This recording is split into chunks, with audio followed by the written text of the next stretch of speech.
Welcome to the Copeland Borough Council podcast, where today we're going to be talking about the geological disposability.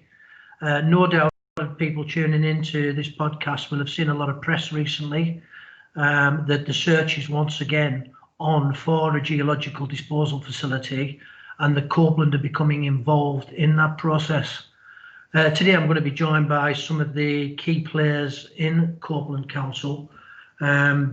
Chief Executive Pat Graham is with me, who's been involved in nuclear for a long period of time at Copeland. And we also have our nuclear manager, Rob Ward, who's been heavily involved in the project. And from the elected members side, we're joined by Councillor David Moore, who is the Deputy Mayor of Copeland, but is the portfolio holder for nuclear. David, there's been quite a bit of press both on the broadcast and local written media recently about Copeland becoming involved again in the search for a GDF, as we call it, and that there's been a working group set up. Could you just explain what the Copeland working group is and why Copeland Council has decided to be involved in that? Yeah, thanks, Mike. And I think Copeland would always be involved. The processes that have gone on before this, Copeland gets involved. We have 80% of the intermediate and high level wastes already at the Sallerfield site. We have an interest, regardless of where the geological disposal is finally at. We have an interest. Copeland has to be involved in that process. And I think at that end, it was important. There were interested parties within Copeland that were talking to radioactive waste management. They're the government body that have to lead this for the NDA. It is the only game in town. Geological disposal for the intermediate and high level waste is the only route for it. So it was really that was the method, and interested parties were talking. We felt at the council it was important that we took a lead role in this and put ourselves forward as an interested party to work with the other 4 IPs in forming the working group. To that aim, we put some quite stringent conditions down on RWM, terms that we would have to have in place before we would join. Those were around the removal of the national park, so there'll be no investigations carried out either above or below ground within the national park. We've opened up the offshore area, which actually takes up nearly 80% of the search area now. There's more offshore than onshore search area. We clearly wanted an independent chair to legitimise the process. We didn't want somebody that's been involved before. It needed that clear independence, and also that it had to be no cost upon the ratepayer, so that the council will recover all its costs of being involved in this process. So I think when RWM met them terms, we were in a position as an interested party to move forward to working group. And as you know, that was launched last week, and the new independent chairs there, and we're looking forward to having our first meeting later this week. So who's compiled this working group, David? Who's brought it together, and where have the membership come from?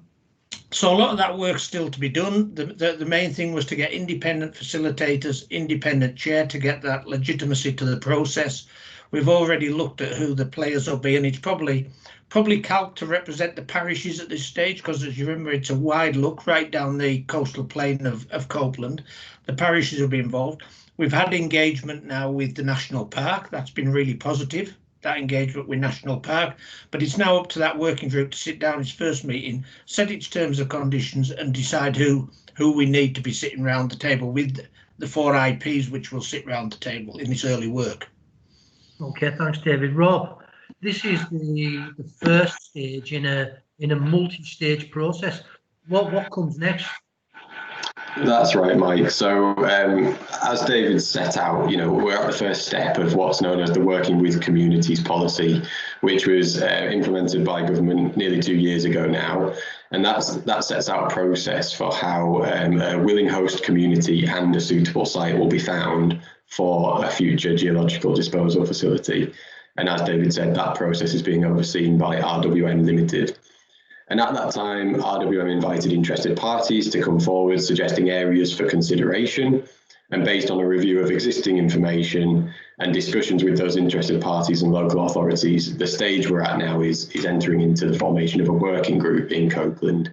And that group will do 3 things. It will work to identify a search area, so that's a narrowing down of that area under consideration. It will start to understand local views and issues, and it will identify members of a community partnership which would be formed if the process moves to the next stage. So the working group that will be established, the groups that will be established around the country are about early exploration of whether both a community is willing and a site is suitable. And if the process continues to that next stage, which will be decided by the members of the working group, a community partnership would be formed with appropriate representation from the affected community as identified by that search area.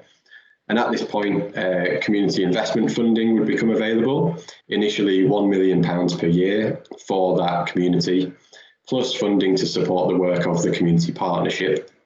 And as the level of investigation increases throughout the process, it could be 5, 10 years or more before more intrusive investigations actually started, so things like boreholes. But at that point, the level of community investment funding would increase as well.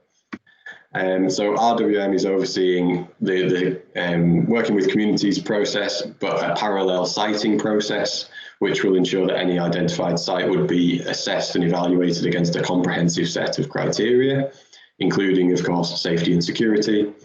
And importantly, any final decision by a host community about whether or not a GDF is right for them and that place is right for a GDF is subject to a test of public support. So that entire process could take upwards of 15 years. So the formation of this working group is very much the first step. And there's a very helpful webpage for the Copeland Working Group, which explains all of this. And I'm sure it'll appear in Google if you just Google GDF Copeland Working Group, but we can also make that link available to anyone who wants it. Okay, thank you, Rob. Pat, moving on to you, why is this so important for Copeland's future? And what's the link from managing high waste radioactive material to Copeland's economic vision? I suppose the first thing to say is that what a GDF does is facilitate not just a nuclear future in Copeland, but for the UK. If you can deal with your legacy waste and waste that are generated along the way, dispose of them safely, then the world of nuclear opens up. And that's really important because we've decided that nuclear is what we do when we want a future around new missions to do with nuclear. And of course, if a GDF does go ahead, it will free up space on the Sellafield site, which is currently used for the storage of all of those wastes. So they are already here, and we are performing that role for the UK at the moment. And can I say, the majority of waste which is on Sellafield is our own. Can I just make that absolutely clear? It's not this isn't a global facility we're talking about. So I suppose the next step in the process is then to say that this community has done very, very well, really, out of the fact that we perform this role. And, with the waste comes big investment, with the GDF, significant infrastructure. It's a hugely nationally significant infrastructure project, as well as the ongoing management of the waste itself and all that would come with that. And so we need to go into this eyes wide open, that if we're saying ultimately that we want the GDF, there'll be a lot of investment that comes with it and opportunity. If it goes somewhere else, it does free up the Sellafield site. But if that waste goes, it will also lose some investment and opportunity as well. So that this isn't a polar argument. And what I like about this process, lengthy though it is, it really gives us the opportunity to understand what we're talking about here. People have got their principles about whether they like nuclear, whether they want a GDF, whether they don't want a GDF. But for us, there's a huge opportunity around a nuclear future. And what this process will help us understand is whether a GDF is the right thing for our community and our economy. And if it isn't, then we'll have to start making alternative plans for what the future of our economy is without the GDF and without some of those potential other nuclear missions. So that's what I want to achieve through this process, an informed decision-making process, not a knee-jerk process. Thanks, Pat. Rob, how did the council reach a decision to engage with the working group and that process, and what considerations were prioritised? Well, Pat and David have both touched on this really, so I'll just summarise. The two fundamentals of the starting point for our considerations were that GDF is the UK's chosen solution for the long-term management of higher activity radioactive waste, and that the majority of the GDF inventory is already at Sellafield in Copeland, or will be by the time that a future GDF would become available. And based on those 2 points and our understanding of the Working with Communities policy, current and future plans for storage of materials at Sellafield, and the threats and opportunities facing our local economy, with our members we considered 3 scenarios in detail, asking each time what would this mean for Copeland. So those scenarios were if a GDF was located in Copeland, if a GDF was located elsewhere in England or Wales, or if no GDF was available at all, as Pat has described already. So by considering the impact of those 3 discrete scenarios on our economy now and in the future, and what that would mean for our communities, our members came to the position that David has already described, which is that the council has no preference with regard to the final location of the GDF, locally or nationally, but recognises that as the host of the Sellafield site, Copeland's communities are implicated in this process. The Sellafield site will become the front end of the operational phase of any future GDF, wherever it happens to be located. And again, therefore, Copeland and its people and communities will be affected. And the final part of that position that we came to was that the council has a duty to act in the best interests of Copeland's communities on these matters, as they may affect the social, environmental and economic prosperity of the borough. And as such, the council decided to engage in the process in a manner that enables us to understand the implications or potential implications for Copeland. And engagement at working group stage, of course, as is written into the policy and as is set out in our position, does not presuppose support or otherwise for a GDF, a preference to the location, and of course we have a right to withdraw from the process at any stage. So that's the kind of thought process we went through and the position that it led us to, and that's how we got to here with our engagement in the Copeland working group. Okay, thanks for that, Rob. David, people may be concerned that the formation of a working group means that Copeland's already said yes to a GDF. Is that true? And secondly, how will people and communities be able to have a voice in the process as it progresses? Yeah, I think the simple answer to that is no. We don't propose a GDF would be here.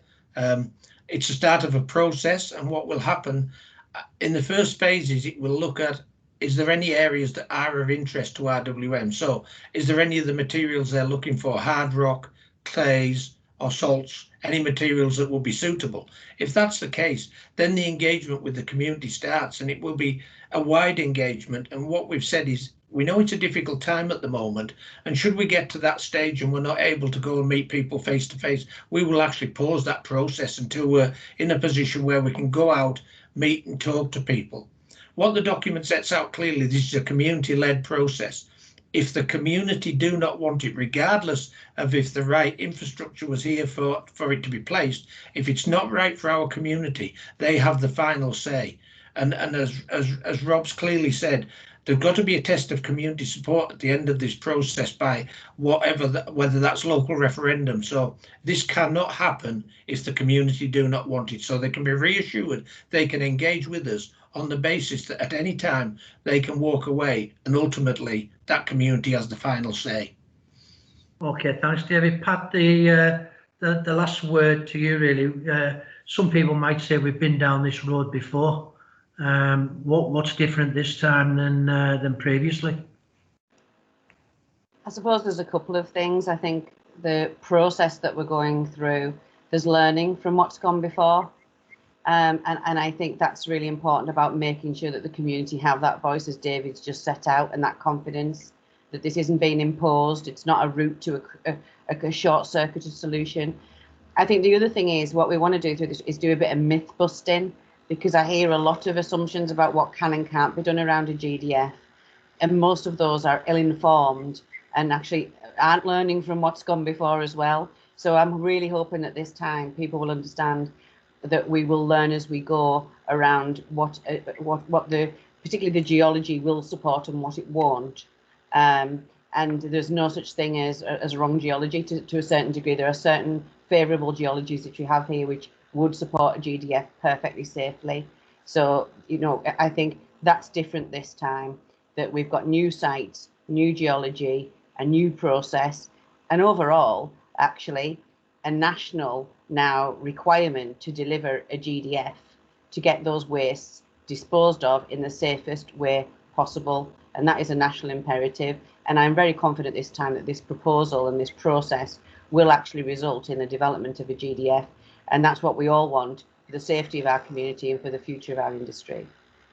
Okay, thanks very much, Pat. Anybody tuning into the podcast today, you know, please ask any questions when it's posted out on the various sites and share it around. You know, we are keen to have as much engagement and be as transparent as possible within the process and to keep our communities as informed as possible as we go. I hope today's podcast has shone a little bit more of a light on where we are at present and put a bit of meat on the bones of some of the recent press.